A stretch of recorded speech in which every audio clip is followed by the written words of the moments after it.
క్లుప్తమైన వాక్య సందేశము కొరకు చిన్న మాటను మనం చదువుకుందాం.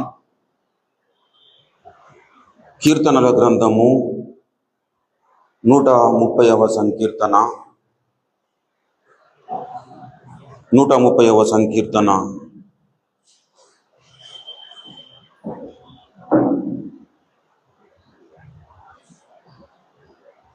నేను కనిపెట్టుకొనుచున్నాను, నా ప్రాణము ఆయన కొరకు కనిపెట్టుకొనుచున్నది.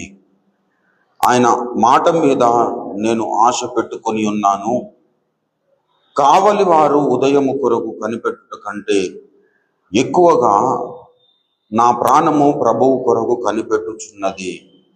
తన నామములో ఈ విధముగా ప్రభువా, నీ సన్నిధానములో చేరడానికి నువ్వు మాకు అనుగ్రహించినట్టి గొప్ప ధన్యతను బట్టి నీకు వందనాలు, స్తోత్రములు, స్తుతులు. ప్రభువా, ఉన్నతుడా నీకు వందనాలు, స్తోత్రములు. ఇంతవరకు నిన్ను పాడి పొగిడి స్తుతించడానికి, ఆరాధించడానికి, నిన్ను మహిమపరచడానికి మీరు మాకు అనుగ్రహించిన గొప్ప ధన్యతను బట్టి నీకు వందనాలు, స్తోత్రములు, స్తుతులు. ప్రభువా, దేశమును మాకు అనుగ్రహించి ప్రభువా, నిర్జీవ స్థితిలో ఉంటున్న ప్రతి పరిస్థితి నుండి ప్రభువా జీవము గల స్థితిలోనికి మమ్మల్ని నడిపించండి.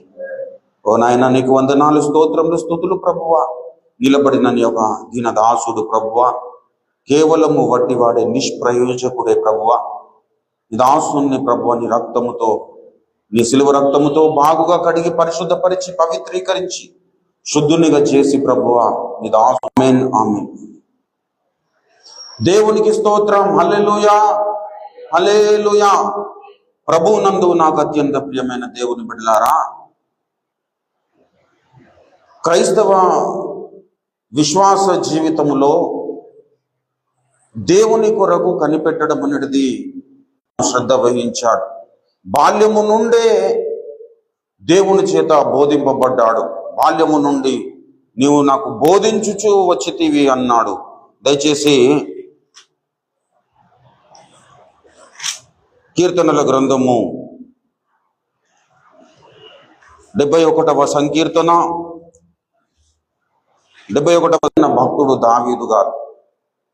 దావీదు జీవితములో నిత్యము దేవుణ్ణి కలిగి ఉన్న పరిస్థితిని మనము చూస్తాం. దేవుణ్ణి నిత్యము కలిగి ఉంటూ, దేవుణ్ణి ఆరాధిస్తూ, దేవుణ్ణి మహిమపరుస్తూ ఉన్నట్లుగా మనము చూస్తాం. ఇక్కడ చూసినట్లయితే 6వ వచనంలో చూడండి, గర్భవాసినైనది మొదలుకొని నీవే విడువకు. హల్లెలూయా. ప్రభునందు ప్రియమైన దేవుని బిడ్డలారా, నిత్యము దేవుణ్ణి స్తుతించిన వ్యక్తి, నిత్యము దేవుణ్ణి కలిగిన వ్యక్తి, బాల్యములో దేవుణ్ణి కలిగి ఉన్నాడు, యవ్వనములో దేవుణ్ణి కలిగి ఉన్నాడు, వృద్ధాప్యములో కూడా దేవుణ్ణి ఏమని అడుగుతున్నాడు? ప్రభువా, వృద్ధాప్యమందు నన్ను స్తుతిస్తూ ఆరాధిస్తూ, ప్రభువా నేను బాల్యముగా ఉన్నప్పుడు బాగానే ఉంది, బాల్యముగా ఉన్నప్పుడు నేను నీ దగ్గర ఉన్నాను, యవ్వనములో ఉన్నప్పుడు నీ దగ్గర ఉన్నాను, కానీ వృద్ధాప్యములో ఉన్నప్పుడు కూడా నేను నీ దగ్గరనే ఉండాలి. హల్లెలూయా. దావీదు భక్తుడు ఇంకో చోట అంటాడు, నీ ఆజ్ఞలను విడిచినను, అంటే తన్ను తాను దేవుని, నీ ఆజ్ఞలను విడిచి తిరగని, నీ సన్నిధి నుండి నాకు దూరం చేయకుము అంటాడు. 51వ సంకీర్తనలో మనం చూసినట్లయితే 51వ సంకీర్తన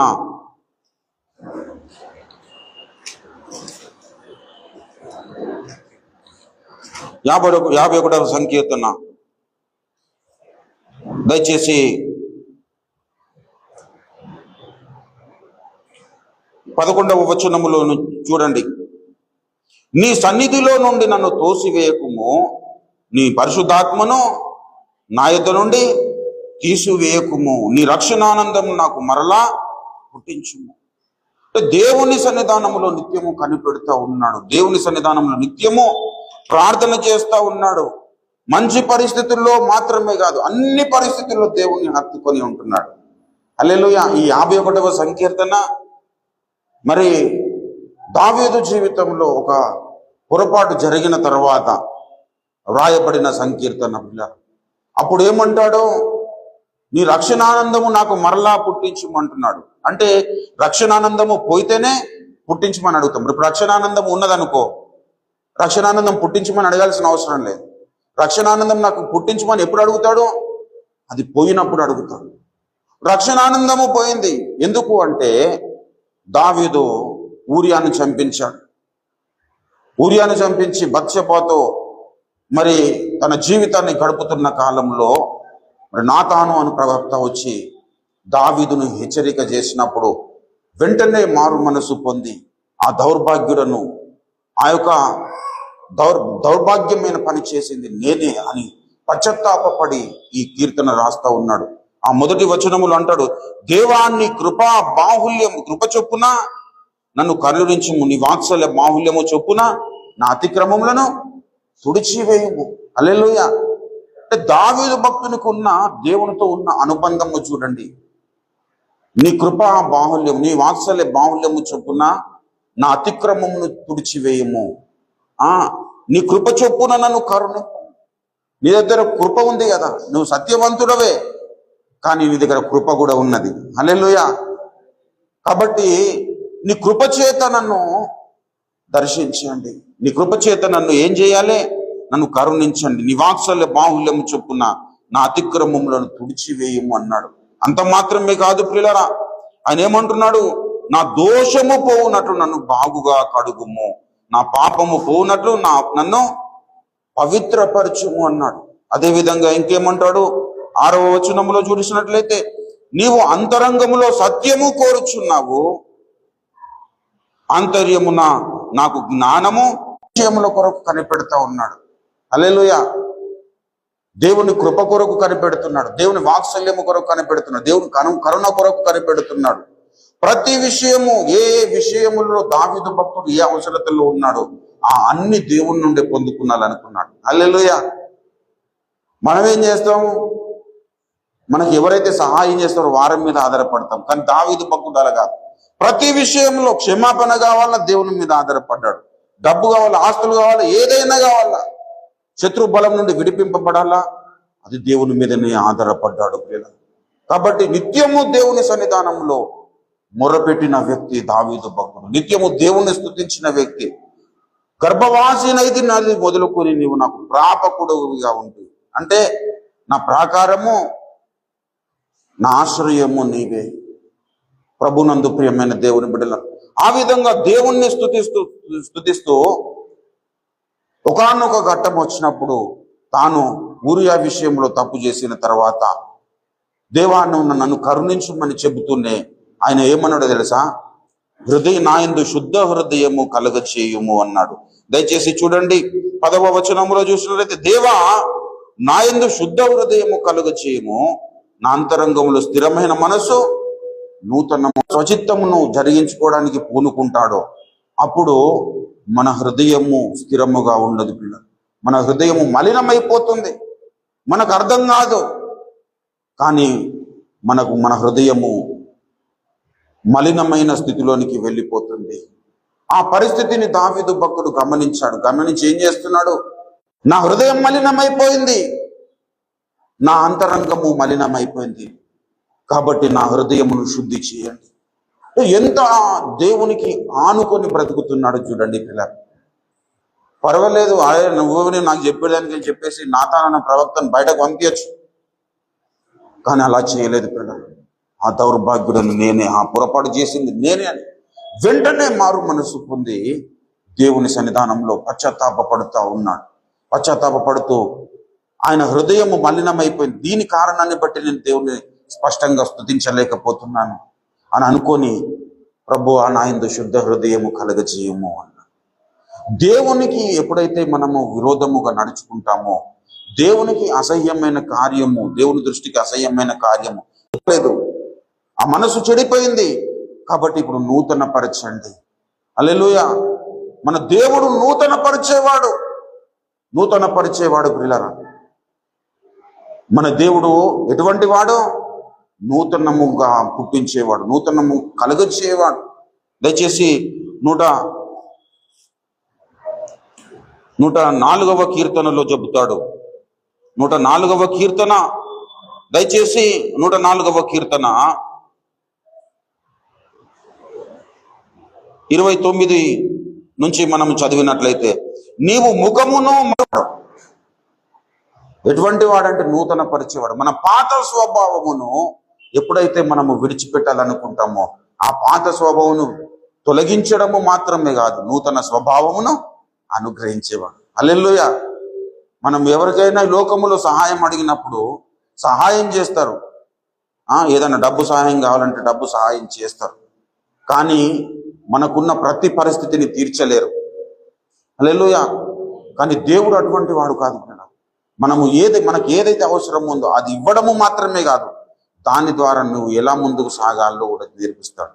దాని ద్వారా నీకు ఎటువంటి ఉన్నతమైన పరిస్థితులు రావాలో దేవుడు మనల్ని మరణము సాని దాసియే ప్రభువా తెగులును నీ సంకల్పమే సేయును మనుజుల మందికి మార్చియో మరలా మనుజుల మార్చియో మరలా బ్రతికించు మహా బలుడవు నీవే బ్రతికించు మహా బలుడవు నీవే స్తుతి నీకు తగి ఉన్నది యేసువా సకలము నీదై ఉన్నది స్తుతి నీకు తగి ఉన్నది యేసువా సకలము నీదై ఉన్నది. మూలముగా పుట్టించుమని ప్రార్థన చేస్తూ ఆయన ఇంకొక మాట అంటాడు. దయచేసి 11వ వచనములో చూసినట్లయితే 11వ వచనము 51వ సంకీర్తన, నీ పరిశుద్ధాత్మను నీ సన్నిధి నుండి నన్ను త్రోసివేయకుము, నీ పరిశుద్ధాత్మను నా యొద్ద నుండి తీసివేయకుము, నీ రక్షణానందము నాకు మరలా పుట్టించుము, సమ్మతి గల మనసు కలుగజేసి నన్ను దృఢపరచుము, అప్పుడు అతిక్రమము చేయి వారికి నేను నీ త్రోవలను బోధించెదను, పాపులను నీ తట్టు తిరుగుదురు. అప్పుడు అతిక్రమములు చేయి వారికి నీ త్రోవలను బోధించెదను అంటున్నాడు. హల్లెలూయా, హల్లెలూయా. ప్రభునందు ప్రియులారా, అతిక్రమములను విడిపింపబడిన తర్వాత, అంటే బాల్యము నుండి ఆయన నడుస్తూ వస్తున్న యాత్రను మనము గమనించినట్లయితే ప్రతి సిచ్యువేషన్లో దేవుని గురించిన జ్ఞానాన్ని, దేవుని గురించిన సువార్తను ప్రతి సమాజంలోనికి తీసుకువెళ్ళడానికి ప్రయత్నం చేస్తూ ఉన్నాడు. బాల్యం నుండి నువ్వు నాకు బోధించు వచ్చితివి అన్నాడు, ఇంతవరకు నీ ఆశ్చర్య కార్యములను తెలియజేసిన వచ్చి, ఇప్పుడు నువ్వు అతిక్రమంలో నన్ను క్షమించి నన్ను నిర్దోషిగా తీర్చి నా హృదయమును నూతన పరిచి నా అంతరంగంలో స్థిరమైన మనస్సును ఒకవేళ నూతనముగా పుట్టిస్తే అప్పుడు అతిక్రమము చేయ వారందరికీ నేను ఉపదేశం చేస్తాను. హల్లెలూయా. అంటే ఎక్కడ కూడా దేవుడు దావీదు భక్తుడిని విడిచిపెట్టలేదు, దావీదు భక్తుడు కూడా దేవుని విడిచిపెట్టలేదు. హల్లెలూయా. క్షమాపణ అడిగిన విషయంలో తప్ప ఇంకా ఎప్పుడు కూడా దావీదు ఏ తప్పు చేయలేదని లేఖనము సెలవిస్తూ ఉంది.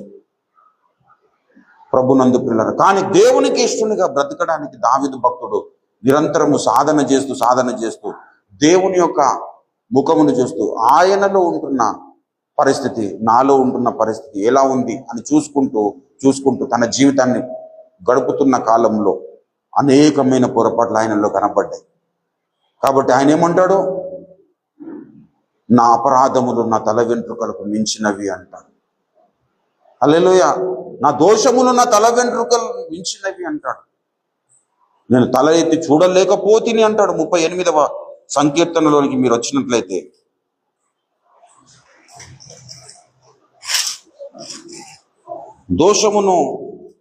నా దోషములు నా తల వెంట్రుకలు మించినవి అంటాడు.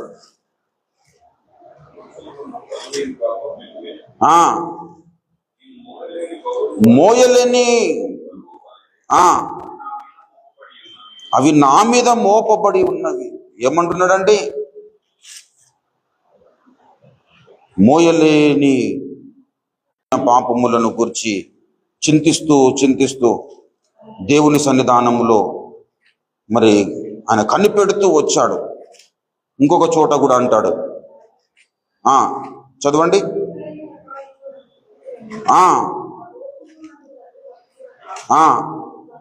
నేను తల ఎత్తి చూడలేకపోతిని.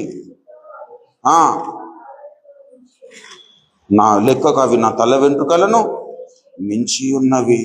దేవునంది పిల్లరా, దావీదు భక్తుడు దేవుని సన్నిధానములో ప్రార్థన చేస్తున్న విధానం చూడండి. లెక్కలేని అపాయములు నన్ను చుట్టుకొని ఉన్నవి. నా దోషములు నన్ను తరిమి పట్టుకునగా నేను తల ఎత్తి చూడలేకపోతుంది. లెక్కకు అవి నా తల వెంట్రుకలను మించి. నా చెడిపోతే పర్వాలేదు, కానీ కఠినపరచబడకూడదు. ఎప్పుడైతే మనము పాపము చేస్తామో ఆ పాపమును బట్టి మన హృదయం ఆధైర్యపడుతున్నది. ప్రభువా, నీ సన్నిధానానికి నేను ఎలా రావాలి? ఇలా మాట్లాడి నేను సన్నిధానానికి ఎలా రావాలి? ఈ మనసును గాయపరుచుకుని నేను సన్నిధానానికి ఎలా రావాలి? ఈ మనసులో ఉంటున్న కల్మషముతో నీ సన్నిధానానికి ఎలా రావాలి? నా హృదయములో ఉంటున్న మలినాన్ని మోసుకుంటూ నీ సన్నిధానానికి ఎలా రావాలి అని భయపడుతూ ఉండడము మనకు క్షేమము ప్రియుల. కానీ కొంతమంది హృదయాలు ఏమైపోతాయట, పాపము వలన కలుగు భ్రమ చేత వారి హృదయములు కఠినములాయనంటాడు. దయచేసి హెబ్రీ పత్రిక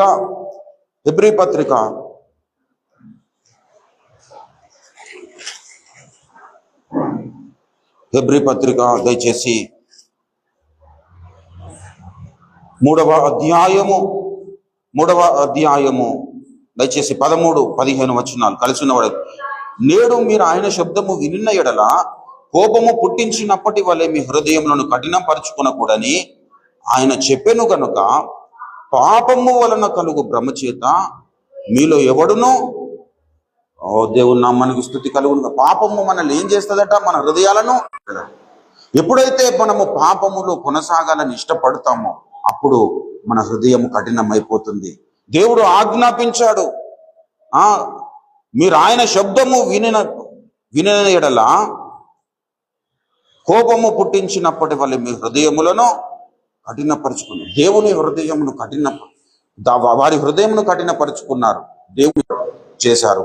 నిత్యము దేవునికి అయిష్టులుగా బ్రతికినారు, సనుక్కున్నారు, వారు వ్యభిచరించారు, ఎన్నో రకాల పొరపాట్లు చేశారు. ఎందుకు ఎలా చేయగలిగినారు అంటే వారి హృదయములు కఠినములు అయిపోయినాయి. పిల్ల కఠిన హృదయం మనలోనే ఉండద్దు. పిల్ల మన హృదయం అధైర్యపడినా పర్వాలేదు, కానీ మనలో కఠిన హృదయము రాకూడదు. మన హృదయము ఆధైర్యపడ్డప్పుడు మనము దావీదులాగా ప్రార్థన చేస్తాము. మన హృదయము కఠినములైనప్పుడు ఇశ్రాయేలు ప్రజల్లాగా దూడని చేసుకొని ఆ దూడకు పోత పోసిన దూడకు మనము పూజ చేసే పరిస్థితులు ఏర్పడతాయి. హల్లెలూయా. వారిని ఐగుప్తుల నుండి బయటకు తీసుకొచ్చారు, కానీ వారి హృదయంలో ఐగుప్తును మోసుకుంటూ తిరిగారు. యెహెజ్కేలు ప్రవచన గ్రంథములోనికి మీరు వచ్చినట్లయితే, యెహెజ్కేలు ప్రవచన గ్రంథము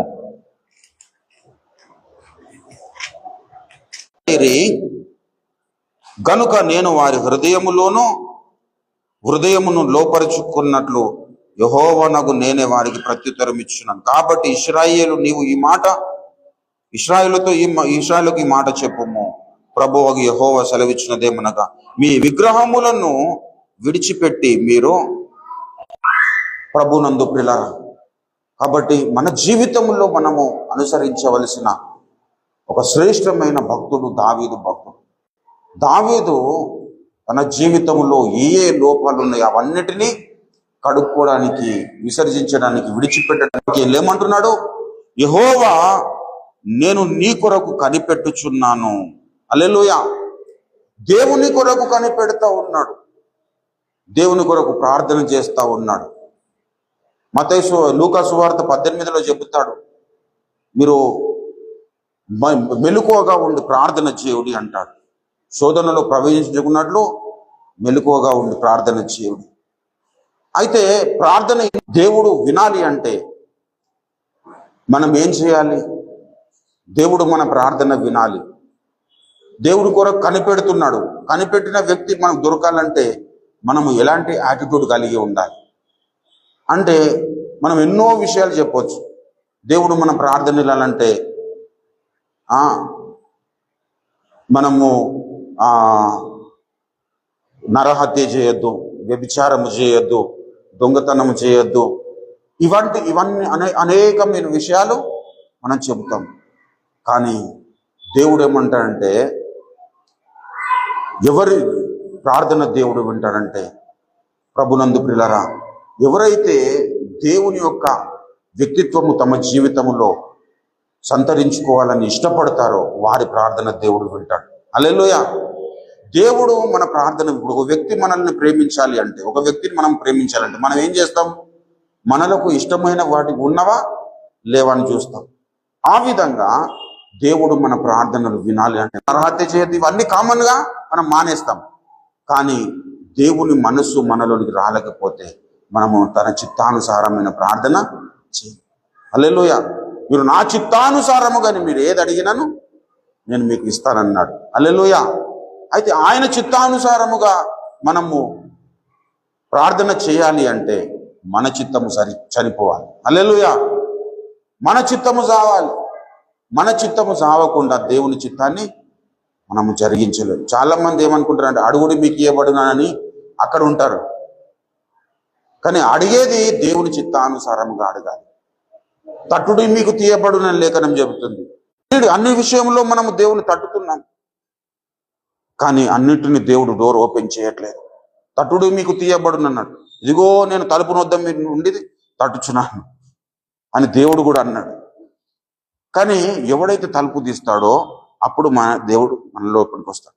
మనలోనికి ఎప్పుడైతే యేసయ్య వస్తాడో అప్పుడు మనము ఆయన చిత్తానుసారంగా అడగడం నేర్చుకుంటాం. హల్లెలూయా. ప్రభునందు ప్రియులారా, ఆయన చిత్తానుసారంగా ఆయనను వెతకడం నేర్చుకుంటాం. ఆయన చిత్తానుసారంగా ఆయనను మనము చేసిన ప్రార్థన ఆయన చిత్తానుసారంగా చేస్తాం కాబట్టి దేవుడు తప్పకుండా దానికి ఫలితాలను ఇస్తాడు. ఇప్పుడు దావీదు భక్తుడు కనిపెడుతూ ఉన్నాడు, కావలి వారు ఉదయము కొరకు కనిపెట్టుట కంటే ఎక్కువగా నేను కొరకు కనిపెట్టుచున్నాను అన్నాడు. కావలి వారు ఉదయము కొరకు కనిపెట్టుట కంటే ఎక్కువ నీ కొరకు కనిపెడుతున్నాడు. దేని కొరకు కనిపెడుతున్నాడు అనే విషయాన్ని మనం గమనించినట్లే ఈ 130వ సంకీర్తన 1వ వచనములో అంటాడు, యెహోవా అగాధ స్థలములలో నుండి నేను నీకు మొర్రపెట్టుచున్నాను. హల్లెలూయా. కనిపెట్టుతున్నాడు. ఎందుకు కనిపెడుతున్నాడంటే అగాధ స్థలంలోనికి వెళ్ళిన పరిస్థితి ఏర్పడింది. హల్లెలూయా. ప్రతి భక్తుని జీవితంలో కూడా ఈ పరిస్థితి ఉంటుంది ప్రియులారా. ప్రతి భక్తుని జీవితంలో అగాధం అనేది ఖచ్చితంగా ఉంటుంది. ఆ అగాధ స్థలంలోనికి వెళ్ళిన తర్వాత నీవు బయటకు రావాలన్న తృష్ణ నీలో ఉండాలి. ఈ ఎట్లయినా అగాధంలోనికి వచ్చేసాము కాబట్టి లోకానుసారంగా బ్రతుకుదాం అని అనుకుంటే నువ్వు ఎప్పుడు కూడా రక్షణలో జీవించలేవు. రక్షణ ఆనందం నువ్వు పొందుకొని ఎప్పుడైతే నువ్వు అగాధములోనికి వెళుతావో అక్కడి నుండి నువ్వు బయటకు రావాలన్న తలంపు నీలో ఉండాలి. అక్కడి నుండి బయటకు రావాలన్న తృష్ణ నీలో ఉండాలి. ఇప్పుడు పందికి బురద అంటింది అనుకో, అదేమనుకోదు, మామూలుగానే అరే క్యా బాధే క్యా మజా హరా అనుకుంటుంది. అదే గొర్రెకు బురద అంటింది అనుకో, గొర్రెకు బురద అంటితే అది ఏం చేస్తుంది? అది సహించలేదు. ఎంతసేపు దానికి రుద్దుతుంది, దీనికి రుద్దుతుంది, గోడలకు రుద్దుతుంది, చెట్లకు రుద్దుతుంది, ఏదో ఒక రకంగా చేసుకొని ఆ బురదను అంతటిని క్లీన్ చేసుకుంటుంది. అయితే భక్తుని జీవితం కూడా గొర్రెలాగా ఉండాలి. హల్లెలూయా. మనం ఎప్పుడైతే కొన్ని పరిస్థితులు అగాధమైన పరిస్థితులు వస్తాయో ఆ అగాధమైన పరిస్థితుల నుండి దేవునికి మొర్రపెట్టడం మనం నేర్చుకోవాలి. నీ వ్యక్తిగత జీవితములో నీ సొంత తలంపులను బట్టి అగాధములోనికి వెళ్ళిపోయే ప్రమాదం ఏర్పడుతుంది. కొన్నిసార్లు లోకము కూడా నిన్ను అగాధములోనికి నడిపిస్తుంది. ఈ రెండు పరిస్థితుల్లో కూడా నీవు దేవుని మొరపెట్టే అనుభవము కలిగి ఉండాలి. ప్రభునందు ప్రియులారా, దావీదు భక్తుడు మొర్రపెడుతున్నాడు, ప్రభువా యెహోవా అగాధ స్థలములో నుండి నేను నీకు మొర్రపెట్టుచున్నాను. ప్రభువా నా ప్రార్థన ఆలకింపుము, నీ చెవియొగ్గి నా ప్రార్థధ్వని విను. రేయింబవలో నాయార్తధ్వని నీ సన్నిధిలో వినబడుచున్నది. రేయింబవలో నాయార్తధ్వని నీ సన్నిధిలో వినబడుచున్నది. కరుణ తోడను కమారు నా దశ కరుణ తోడను కమారు నా దిశ దీక్షించగదే యేసు ప్రభువా దీక్షింపగదే యేసు ప్రభువా రేయింబవలో నాయార్తధ్వని నీ సన్నిధిలో వినబడుచున్నది ఏకాకి నీనే వ్యధితుడనయ్యా అధికంబులో నా గాయములయ్యా ఏకాకి నీనే వ్యధితుడనయ్యా అధికంబులో నా గాయములయ్యా యాత్ర ముగియకనే మునుకొకసారి యాత్ర ముగియకనే మునుకొకసారి తెప్పరిల్లగ నన్ను జయగదయ్యా తెప్పరిల్లగ నన్ను జయగదయ్యా రేయింబవలు నాయార్తధ్వని నీ సన్నిధిలో వినపడుచున్నది బాల్యము నుండినే దోషిని ప్రభువా నరుల కన్నని చూడనేనయ్యా బాల్యము నుండినే దోషిని ప్రభువా నరుల కన్నని చూడనేనయ్యా నీ చెంతకురా గోడని వాడను నీ చెంతకురా గోడని వాడను మంటిలో దొరలేడి నయ్యా మంటిలో దొరలేడి పురుగునయ్యా రేయింబగను నాయార్తధ్వని నీ సన్నిధిలో చున్నది దేవుని నామానికి స్తుతి కలుగునుగా హల్లెలూయా ఏమంటున్నాడు బాల్యము నుండి నేను దోషిని ప్రభువా నరుల కంటే నీచుడు నీ చెంతకు రావడానికి నాకు యోగ్యత లేదు మంటిలో దొరలేడి పురుగును ప్రభునందు పిల్లల కొద్దిసేపు ప్రార్థన చేయంగానే ఈ రోజు నేను చాలాసేపు ప్రార్థన చేసినని చెప్పేసి కాలర్లు ఎగరేసుకుంటున్నాను కొద్దిసేపు కొంత కానుకలు దేవునికి ఇచ్చేసరికి ఇంకా అదేంటి మైక్లో చెప్పలేవేంటి నా పేరు అని భ్రమపడుతున్న బాల్యమును దావీదు భక్తుడు ఎవరు దేవుని చిత్తానుసారమైన మనిషి దేవుని హృదయానుసారుడు దేవుని ఉద్దేశములు సఫలీకృతం చేసిన వ్యక్తి ఏమంటున్నాడు నేను మంటిలో దొరలడి పురుగును ప్రభువా నన్ను చెక్కండి నన్ను కొట్టండి నన్ను దండించండి నన్ను శిక్షించండి నన్ను కట్టించండి అని నిరంతరము దేవునికి అప్పగించుకున్న వ్యక్తి ప్రభునందు ప్రియులారా అలాంటి భక్తులు కరువైపోయినారు దావీదు భక్తుడు నిరంతరము దేవుని సన్నిధానంలో ఆర్తధ్వని చేస్తా ఉన్నాడు ప్రభునందు ప్రియులారా అదే ఆ పాటలోని ఇంకొక చరణంలో ఆ చివరి చరణంలో చూసినట్లయితే ఏమంటున్నాడు నా ఈ వేదన నీదే బయని మౌనముగా సహి యుతును ప్రభువా నా ఈ వేదన నీదే బయని మౌనముగా సహి యుతును ప్రభువా నీ సన్నిధిలో నీ హస్తములో నీ సన్నిధిలో నీ హస్తములో నలుగుట నాకది ప్రియము కదై నలిగిపోవడం ఆయనకు ప్రియమైపోయిందట దేవుని సన్నిధానములో దేవుని చేతులలో నలిగిపోవడము ఈరోజు దేవుడు గద్దిస్తుండే చర్చిలకు మానేసే వాళ్ళు ఉన్నారు ఏం తమ్ముడు ప్రార్థన చేయట్లేదు అంటే ఆయన ఊకి ఇలానే చెబుతాడు రమయ్య అని విసుక్కునేవారు ఎంతమంది లేరు ప్రభునందు ప్రియులారా టైం మెయింటెనెన్స్ గురించి చెప్పిన, వ్యక్తిత్వ నిర్మాణం గురించి చెప్పిన, దేవుని సన్నిధానంలో మనం ఏకాంతంగా ప్రార్థన చేయడం గురించి చెప్పిన, ఈనాడు విసుగు పుడుతూ ఉంది ప్రభునందు ప్రియమైన దేవుని. కానీ దావీదు భక్తుడు అలా కాదు. ప్రభునందు ప్రియులారా, నీ సన్నిధిలో నీ హస్తములో నలుగుట నాకు, శ్రమనుంది ఉండుట నాకు మేలాయను అంటాడు. శ్రమ ఎవరికైనా మేలు అనిపిస్తుందా? కానీ భక్తులు, దేవునితో కలిసి నడిచిన భక్తులందరూ నేను శ్రమ పడడమే నాకు మేలు అనుకున్నారు. దేవుని విడిచిపెట్టే వారందరూ సుఖపడడం మేలు అనుకున్నారు.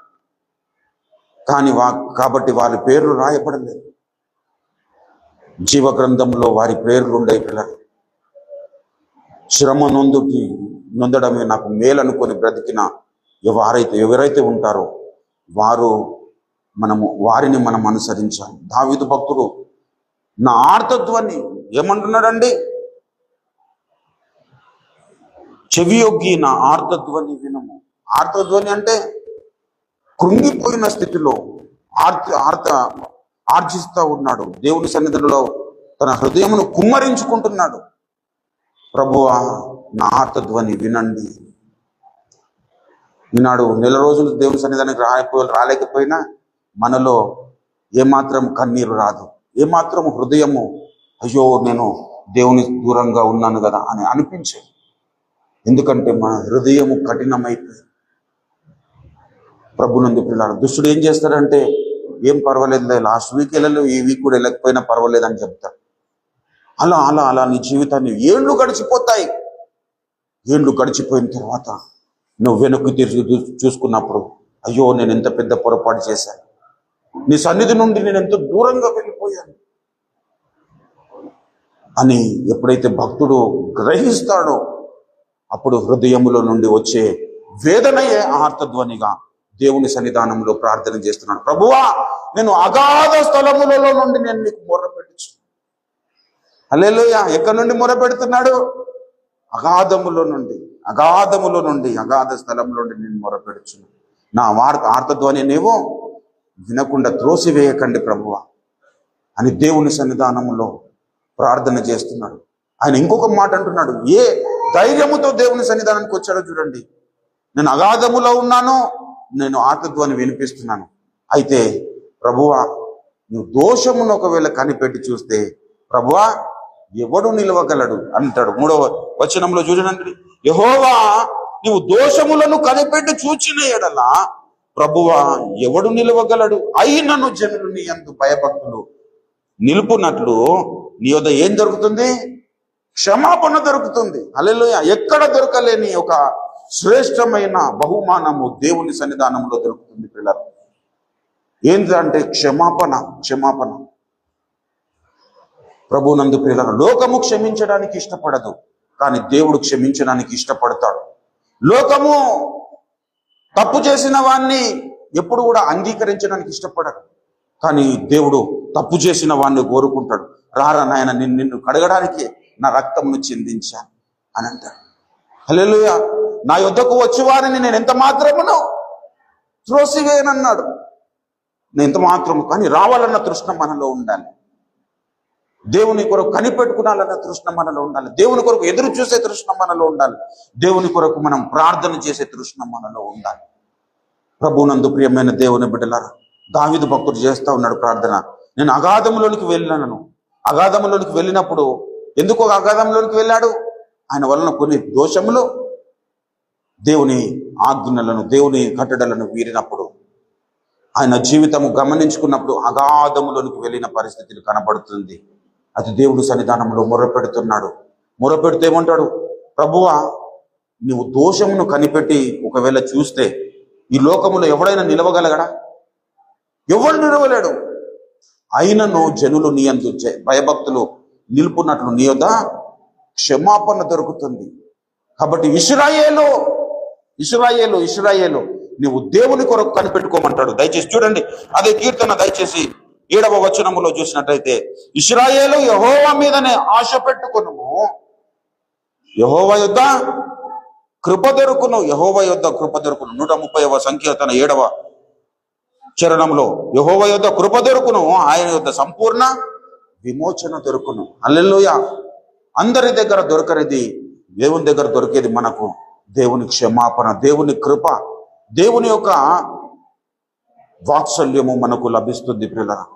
కాబట్టి ఆయన కృపను చూపడంలో ఏ మాత్రము పిరికివాడుగా ఉండడు ప్రియులారా. ఆయన కృప చూపడంలో ఐశ్వర్యవంతుడని లేఖనము సెలవిస్తుంది. గుర్రముల నరులాందలి బలమునానందించడు, గుర్రముల నరులాందలి బలమునానందించడు, కృపకు వేడు వారిలో సంతసించువాడని, కృపకు వేడు వారిలో సంతసించు వాడని, దేవునికి స్తోత్రము గానము చేయుటయే మంచిది. మనమందరం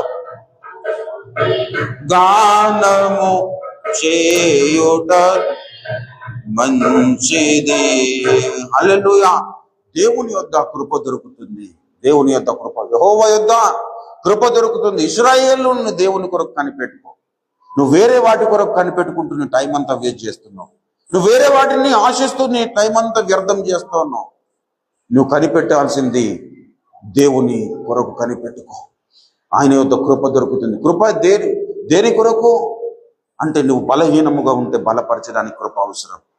నువ్వు కృంగిన స్థితిలో ఉంటే నిన్ను లేవనెత్తడానికి కృప నీకు తోడవుతుంది. యెహెజ్కేలు ప్రవచన గ్రంథములో మనం చాలాసార్లు చూసుకున్నాం, మరొకసారి ఆ మాటలు చూసుకున్నాం. యెహెజ్కేలు ప్రవచన గ్రంథము, దయచేసి యెహెజ్కేలు ప్రవచన గ్రంథము 34వ అధ్యాయము చివరి వచనములో చూసినట్లయితే దేవుడు అంటున్నాడు, నా గొర్రెలను నేను మేపుచున్న గొర్రెలను మీరు మనుషులు, నేను మీ దేవుడను, ఇదే ప్రభువగు యెహోవా వాక్కు. దేవుడు మనల్తో ఎవరితో పోలుస్తున్నాడు? గొర్రెలతో పోలుస్తున్నాడు. యోహాను సువార్తలు 10వ అధ్యాయంలో ఏం చెప్తాడు? గొర్రెలకు జీవమును కలుగు చేయటకును అది సమృద్ధిగా కలుగజేయటకు నేను వచ్చి తిని అన్నాడు. ఈ గొర్రెల కాపరి అయిన దేవుడు మనల్ని గొర్రెలతో పోలుస్తూ ఏమన్నాడు? మనుషులే, నేను గొర్రెలుగా పిలుస్తున్నా, మీరే మీ మనుషులే, మీరు నేను మిమ్మల్ని ఏం చేస్తాను అంటే, దయచేసి 15, 16 వచనంలో, నేను నా గొర్రెలను మేపు పరుండబెట్టుదును, ఇదే ప్రభువగు యెహోవా వాక్కు. తప్పిపోయిన దానిని నేను వెతుకుతును, తోలివేసిన దానిని నేను మరలా తోలుకొని వచ్చేదను, గాయపడిన దానికి మరలా కట్టుదును, గాయపడిన దానికి కట్టుదును, దుర్బలముగా ఉన్న దాన్ని బలపరుతును. హల్లెలూయా. ప్రభునందు ప్రియమైన దేవుని బిడ్డలారా, వెలివేయబడిన స్థితిలో, తోలివేయబడిన స్థితిలో ఉంటున్న ఈ గొర్రెలను దేవుడు ఏం చేస్తాడట? తోడుకొని వస్తాడట. గాయపడిన దాని గాయం కట్టుతానట. దుర్బలము అంటే బలము లేని స్థితిలో, బలము క్షీణించిన స్థితిలో ఉంటున్న ఈ గొర్రెలకు బలమును అనుగ్రహిస్తాడు. తప్పిపోయిన దానిని వెదికి రక్షించేవాడు మన యేసయ్య పిల్లలు. తప్పిపోయిన దానిని నేను వెదుకుదును అన్నాడు. కాబట్టి మన యేసయ్య మీద దేవుని మీద ఎవరైతే కనిపెట్టుకుంటారో, దేవుని కొరకు ఎవరైతే ఆశపడతారో, దుప్పి నీటి వాగుల కొరకు ఆశపడినట్లుగా నా ప్రాణము నీ కొరకు ఆశపడుచున్నది అన్నాడు కోరవు కుమారులు. ప్రభునందు ప్రియమైన దేవుని బిడ్డలారా, అలా ఎవరైతే కనిపెట్టుకుంటారో వారు నష్టపోరు పిల్ల. వారు ఏం చేస్తారో దేవుని కృపచేత నింపబడతారు, దేవుని కృపచేత అలంకరింపబడతారు. మన జీవితంలో మనము దేవుని కృపను పొందుకోవాలంటే, దేవుని మన ప్రార్థనను వినాలి అంటే, మనము దేవునికి ఇష్టలముగా మారాలి. హల్లెలూయా. దేవునికి ఇష్టలముగా మారాలి. దేవునికి ఇష్టలముగా మారకుండా నువ్వు ఎన్ని రోజులు ప్రార్థన చేసినా ప్రతి ప్రార్థన దేవుడు వినడు. దేవునికి ఇష్టంగా మారితేనే నీ ప్రార్థన దేవుడు వినేది. దేవునికి ఇష్టంగా మారిన తర్వాత నీవు చేసే ప్రార్థన దేవుడు త్రోసి వేయడు. ఎందుకంటే నువ్వు చేసే ప్రార్థన ఎలా ఉంటానంటే, దేవుని చిత్తానుసారమైన ప్రార్థన నీవు చేస్తావు. నా చిత్తానుసారముగా మీరు ఏది అడిగినానో అది మీకు ఇస్తాను. ఇప్పుడు మనము ప్రభు వలన సమీపిస్తున్నాం. మనం ఒక ప్రార్థన చేద్దాం. దేవుని చిత్తానుసారమైన ప్రార్థన చేద్దాం. నా యుద్ధకు వచ్చి వారిని ఎంత మాత్రం త్రోసివేయనన్నావు కదా ప్రభువా. ఇప్పుడు నా దోషములు కడుక్కొనడానికి నీ దగ్గరకు వచ్చాను. నా దోషములు కడగండి అని మనం ప్రార్థన చేద్దాం.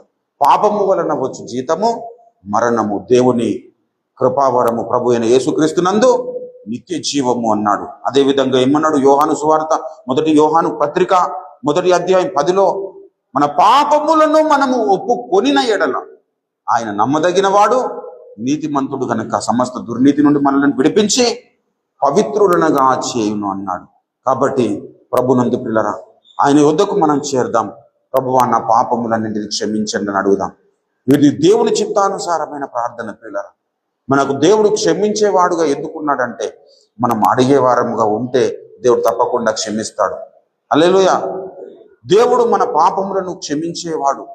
మనం ఏం చేయాలి? మన పాపములను ఒప్పుకొని విడిచిపెట్టే వారముగా ఉండాలి. హల్లెలూయా. అతిక్రమమును దాచిపెట్టకుండా వాటిని ఒప్పుకొని విడిచిపెట్టువాడు అన్నాడు. సామెతల గ్రంథములో అతిక్రమమును దాచిపెట్టక వాటిని ఒప్పుకొని విడిచిపెట్టువాడు, అతిక్రమం దాచిపెట్టువాడు వర్ధిల్లడు, వాటిని ఒప్పుకొని విడిచిపెట్టువాడు కనికరము పొందును అన్నాడు.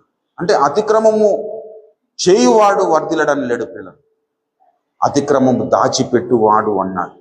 అంటే అతిక్రమము మనం చేస్తామని దేవునికి తెలుసు కాబట్టి ఆయన అతిక్రమము దాచిపెట్టకూడదన్నాడు. ఎంత గొప్ప దేవుడో చూడండి. ఆదాము పిల్లలముగా మన బలహీనతలు దేవుడికి తెలుసు పిల్లలు. మనము దుర్బలులం అవుతామని దేవుడికి తెలుసు. మనం తోలివేయబడతామని మనం తెలుసు, దేవుడికి తెలుసు. మనము తప్పిపోతామని కూడా తెలుసు. మనము గాయపడతామని తెలుసు పిల్లలు. ఇవన్నీ తెలిసిన దేవుడు ఏం చేస్తున్నాడంటే, రండి నేను మీ గాయాలను కడుగుతానని మనల్ని పిలుస్తున్నాను. హల్లెలూయా. మీ గాయములు రక్తము వలె ఎర్రవైనను అవి గొర్రెబొచ్చు వలె తెల్లవిగా చేస్తానన్నాడు యెషయా 1 అధ్యాయంలో. కెంపు వలె ఎర్రవైనను. దయచేసి చూడండి ఆ మాట. యెషయా ప్రవచన గ్రంథము 1 అధ్యాయము 18వ వచనములో చూసినట్లయితే యెహోవా ఈ మాట సెలవిచ్చుచున్నాడు, రండి మన వివాదము తీర్చుకుందాము. మీ పాపములు రక్తము వలె ఎర్రవైనను అవి హిమము వలె, కెంపు వలె ఎర్రవైనను అవి గొర్రె బొచ్చి వలె తెల్లవిగాగును. దేవుని నామానికి స్తుతి కలుగును గాక. ప్రభునందు ప్రియమైన దేవునులకు, మన పాపములు ఎర్రనివైతే అవి హిమము కంటే తెల్లగా మారుస్తాడట. కెంపు వలె ఎర్రవైనను అవి గొర్రె బొచ్చు వలె తెల్లవిగా చేస్తారట. ప్రభునందు ప్రియులారా, ఎందుకంటే దేవుని యొక్క కృప దొరుకుతుంది కాబట్టి మనం దేవుని కొరకు కనిపెట్టుకుందాం.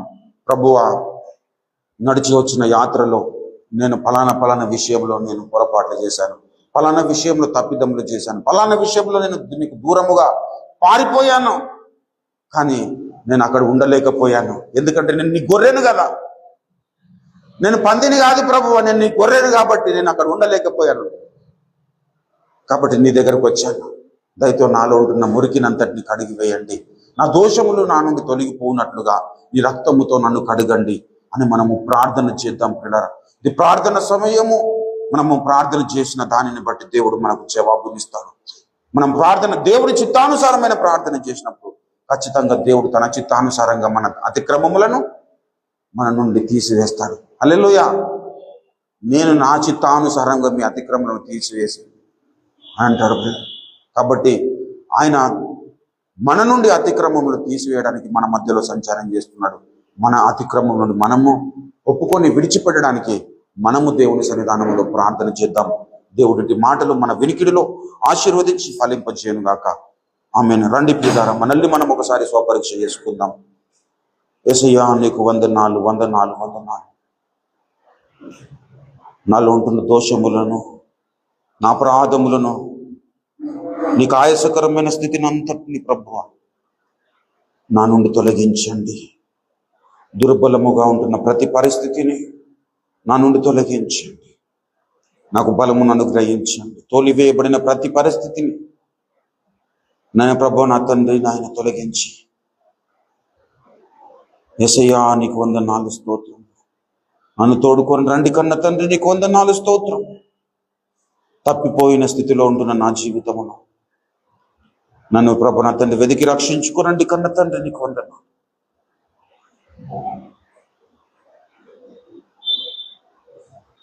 యేసయ్యా, నన్ను మన్నించండి.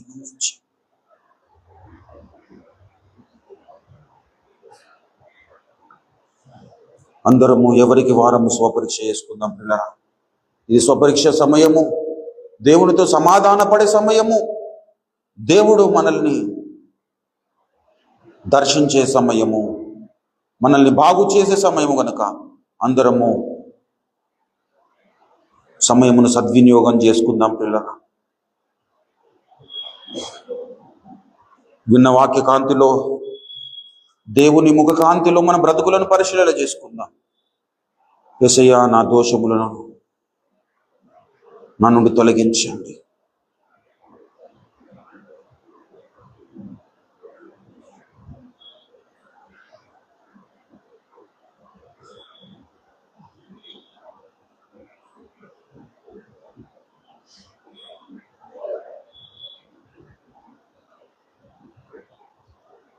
నీ చింతకు రాలేని పరిస్థితిని అంతటిని నా నుండి తొలగించండి ప్రభువా. యేసయ్యా, నాకు వందనాలు, స్తోత్రం.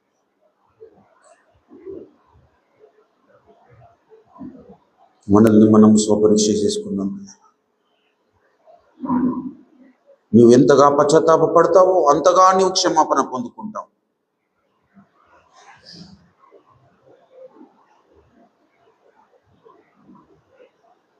ఎంతగా దేవుని కొరకు కనిపెడితే అంతగా దేవుడు నీకు సమీపముగా వస్తాడు. లేదా నీవు అగాధములో ఉన్నావా?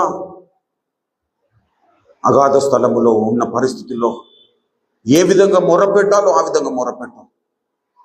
నిన్ను అగాధముల నుండి బయటకు దేవుడు తీసుకొస్తాడు. ఎక్కలేని కొండ మీదకి నిన్ను ఎక్కిస్తాడు. అగాధముల నుండి బయట పాడేయడము మాత్రమే కాదు దేవుడు చేసే కార్యం. ఎక్కలేని కొండ మీదకి నిన్ను ఎక్కించడము కూడా దేవుడు చేసే కార్యం. ఎవరికి వారము స్వపరీక్ష చేసుకుందాం. ఎవరికి వారము దేవుని క్షమాపణ పొందుకుందాం. ప్రభువా, నా దోషములను కడగండి.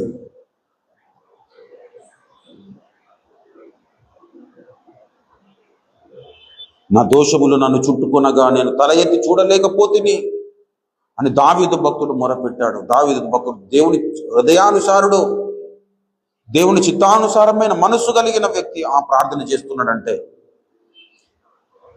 మనము ప్రార్థన చేయాల్సిన అవసరం ఉంది.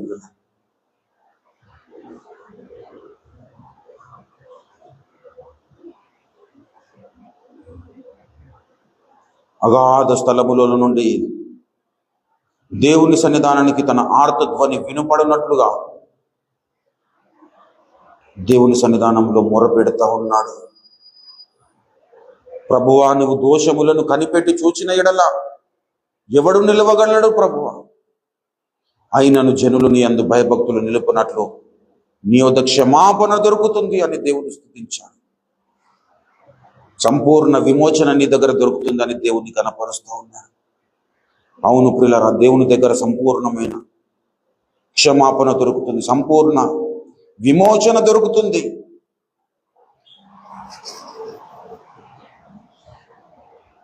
మనం అడుగుదాం, ప్రభువా, నా దోషములను క్షమించండి, నా అపరాధములను క్షమించండి, నా సంకటములన్నింటినీ కుదుర్చండి, నాలో ఉంటున్న చీకటిని అంతటిని తొలగించండి.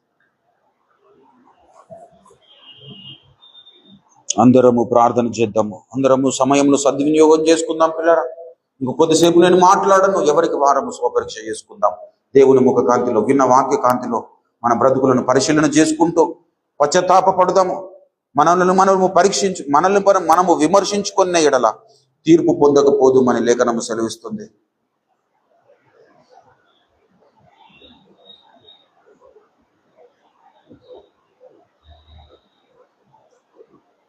ఇంకా కొద్దిసేపట్లో మనము ప్రభు యొక్క శరీరమును భుజించబోతున్నాం. ప్రభు యొక్క